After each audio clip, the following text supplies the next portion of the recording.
How to find class code in Google Classroom. Hello everyone, welcome back to our YouTube channel. So without any further ado, let's get right into the video.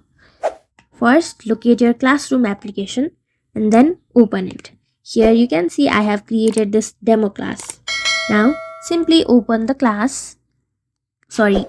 Classroom, and then in order to find your class code to share with others, tap on this gear icon, scroll down, and here you will find an option of invite codes.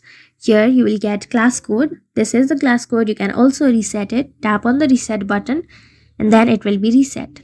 Now all you have to do is simply copy the class code and send it, and whoever pastes or uses this class code will be able to join your class. So that's it.